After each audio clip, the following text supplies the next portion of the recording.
আসসালামু আলাইকুম, কেমন আছেন সবাই? তো পরীক্ষা শেষের দিন বেশ বৃষ্টি ছিল। আর দেখেন বাচ্চারা আসলে পানি পেলে কি করে। মাঝে বেশ জ্বর জারিও গেল, জ্বর-টর নিয়ে পরীক্ষা-টরীক্ষা দেওয়া হলো। আর এই শেষ পরীক্ষার দিন আমিও বেশ ভিজেছি।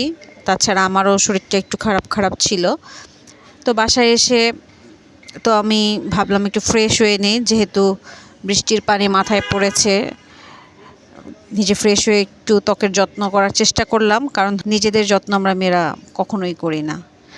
আর আমার সাথে আরেকটা জিনিস হয় যে আমি হয়তো খুব ডিটারমাইন্ড হয়ে একটু নিজের টেক কেয়ার করলাম, যত্ন করব, কিংবা ভাবলাম একটু আমার ওয়েট কমানো দরকার, ডায়েট করি।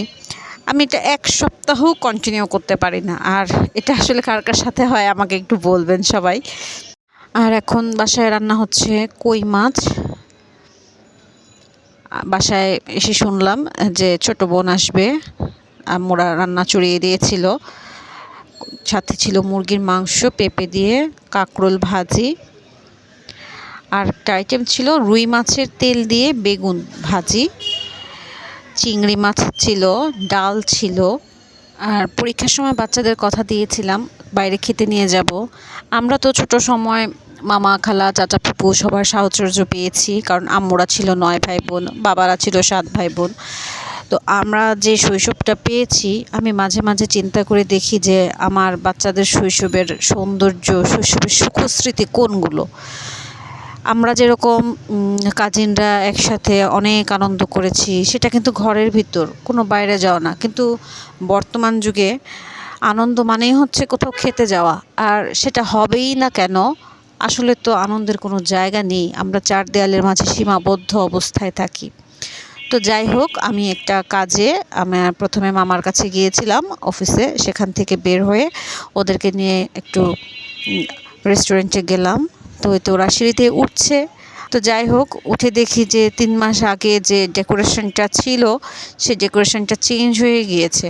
হয়তো ওদের অনেক মামা, চাচা, খালা, ফুপু নেই, হয়তো আমাদের মতন এত কাজিন নেই। তারপরেও ওদের এই শৈশবটাই তো ওদের কাছে আনন্দের। ওরা যখন বড় হবে, ওরা যখন চাকরি করবে, তখন কিন্তু ওদের এই ছোটোবেলাটাই মনে হবে।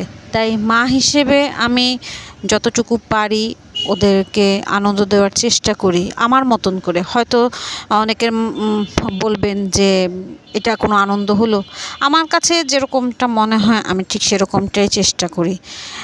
যেদিন হয়তো ওরা বড় হবে, হয়তো আমি থাকবো না যখন, তখন ওদের মনে হবে যে আমরা ছোট ছিলাম, মা আমাদেরকে নিয়ে যেত। যেরকম আমার বাবা আমার সাথে ছোটোবেলার অনেক গল্প করতেন, তার মার কথা, তার বাবার কথা, তার চাচার কথা, অনেকটা সেরকমই। সিজনটা ভালো না, তো সবারই জ্বর জারি গেল, আমারও একটু শরীরটা খারাপই লাগছিল। তো আজ ছুটির দিন, শুক্রবার, ঝাল পিঠার পুরি বানিয়ে এনেছি। ঝাল পিঠাটা ওদের বাবা বেশ পছন্দ করে, সেজন্যই রান্না করা। আর বাচ্চারা হয়তো খুব একটা খাবে না, ওদের জন্য একটু পুরি করে নিচ্ছি। আর ঝাল পিঠাটা আমি আদা রসুন পেস্ট, কাঁচামরিচ, পেঁয়াজ দিয়ে, হলুদ মরিচের গুঁড়া, লবণ দিয়ে, চালের গুঁড়া দিয়ে পানিটা গরম পানি দিয়ে নিয়েছিলাম, ফুটানো পানি, যেটা আসলে একটু ভুল হয়েছিল। যার জন্য হচ্ছে শেপটা আনতে বেশ কষ্ট হচ্ছিল। পানিটা আমার আসলে না গরম করে রুটির কায়ের মতন করে নিলেই পারতাম, তাহলে শেপটা সুন্দর হতো। আর এই যে পুরিগুলো বেশ ফুলেছে, আমি একটা নিয়ে একটু ফটো সেশন করছি। পুরিগুলো যেহেতু ডুবো তেলে ভাজতে হবে, তাই পুরিগুলো আগে ভেজে পরে যে অল্প তেল ছিল সেটাতে আমি পিঠাগুলো ভেজে নিচ্ছি। বেশ মচমচা করে ভেজে নিলাম। একটু সময় নিয়ে আগুনটা কমিয়ে ভাজতে হবে, না হলে পুড়ে যাবে, মচমচে হবে না। তো পিঠাগুলো আমি বেশ সুন্দর করে একটু ফটো সেশন করে নিয়েছি। আর সাথে তো অবশ্যই চা ছিল। আর আজকের মতন এখানেই শেষ করছি আমার পরীক্ষার পরের একটা ছোটোখাটো ব্লগ। সবাই ভালো থাকবেন, আল্লাহ হাফেজ।